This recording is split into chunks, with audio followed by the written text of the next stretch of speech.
Hi, my name's Phil. I like talking about politics, and in this video, I like to discuss a report which highlights the £500 million, at least, that the government has spent on post-Brexit import facilities which are not even being used. The report itself is a terrible indictment of the incompetence of the Tories and their handling of Brexit, but it does also need a few important points adding to, I think. But first, if you'd like to be notified of daily news and politics, please subscribe to the channel and click the bell notification icon. So on the face of it, this article is about the cost of building and then not using several facilities in and around major ports in order to carry out import checks after leaving the single market and customs union. The reason they were built is because our pre-existing facilities could not possibly cope with suddenly becoming a third country with respect to our neighbours. I seem to recall an interview with someone at Dover before Brexit saying that only about 1% of the traffic was subject to import controls.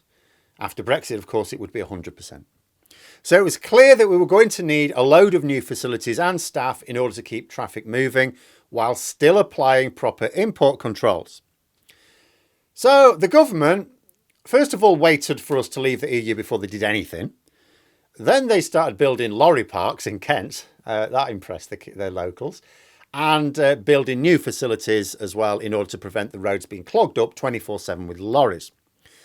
But because the work for all this didn't begin until after we'd already left the EU, because the Tories wanted to hide just how disruptive it would be. Oh, no, there's no disruption, no disruption, no disruption. Oh, we've left the EU. Right, here's the disruption.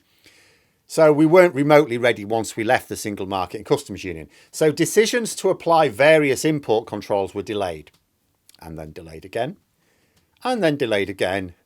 Eventually, the last Brexit minister, Jacob Rees-Mogg, cancelled standards controls indefinitely and mothballed the facilities that had been built to handle them. This was because even with the new facilities, we were still nowhere near being able to manage full import controls without causing two major problems. First of all, serious congestion at the ports, preventing fresh food in particular from getting through in a timely manner. That would have meant serious food shortages. I mean, we've had food shortages ever since we left, but I mean serious food shortages.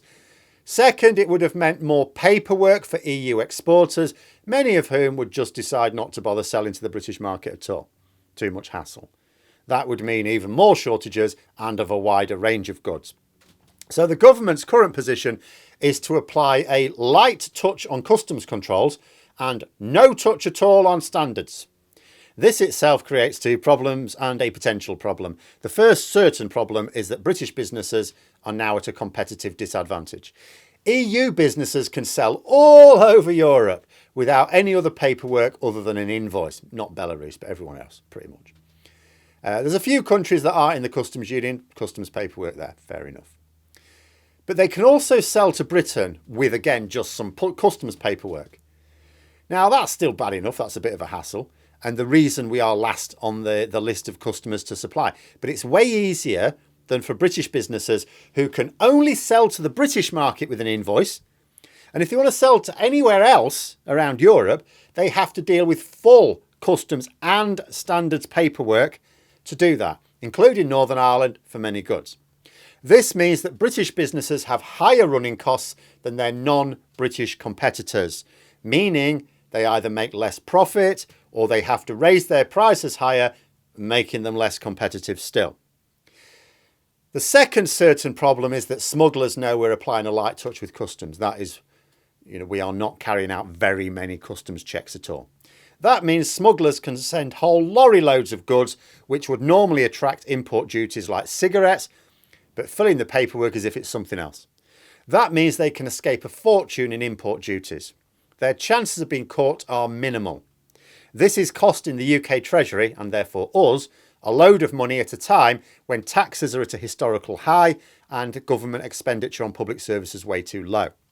This is a shocking waste of public funds, and a major reason why our taxes are higher.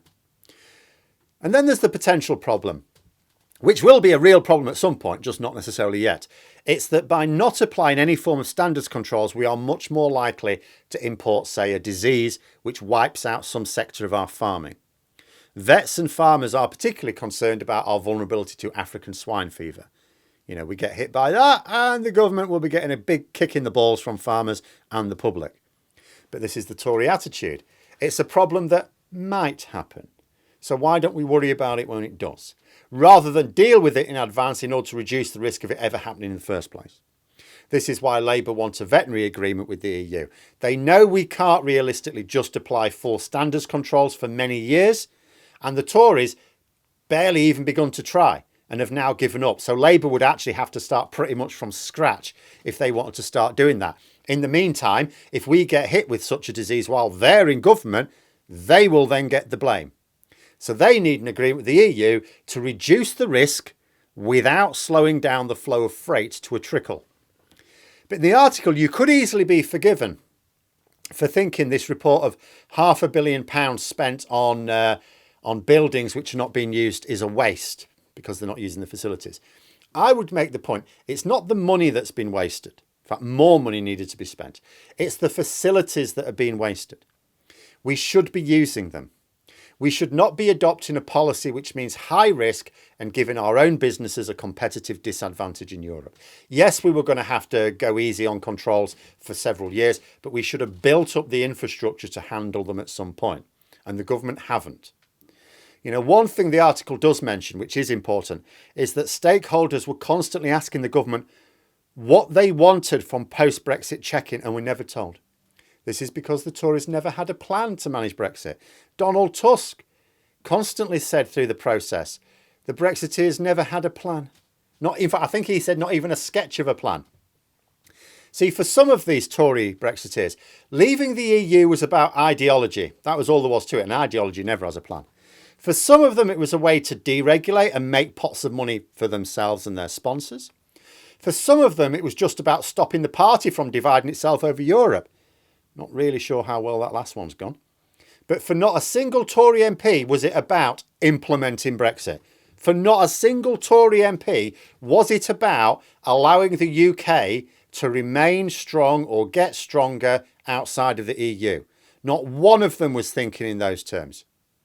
So therefore there was no plan for it. That's why they've only just agreed on the implementation of a small part of Brexit related to Northern Ireland, which they agreed to 2 years ago.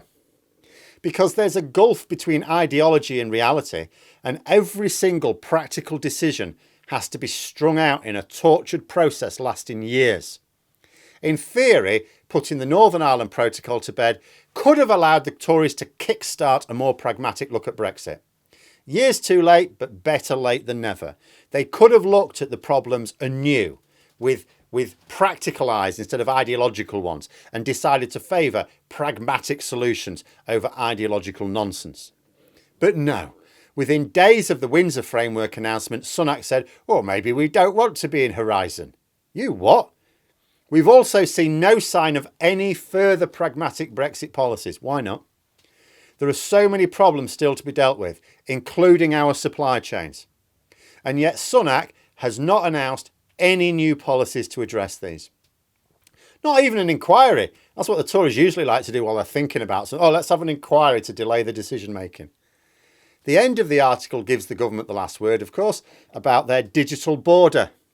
They've been banging this drum for years. Where is it, this digital border? Let me put it simply. While smugglers are confident enough to send whole lorry loads of contraband into Britain without even trying to hide it, the border isn't working. While vets and farmers are alarmed at the excessively high risk of introducing business-ending diseases into their economy, the border is not working. While British businesses face higher costs for selling to the EU than EU businesses face for selling to Britain, the border is not working. And while we continue to suffer constant shortages of food and medicine, and while the prices of these things keeps going up and up, the border is not working. But there we are. Those are my thoughts. Let me know yours in the comments below. Hope you found the video interesting. If you did, please click the like button. And if you'd like to support the channel further, the join button for memberships. And until next time, I'll see you later.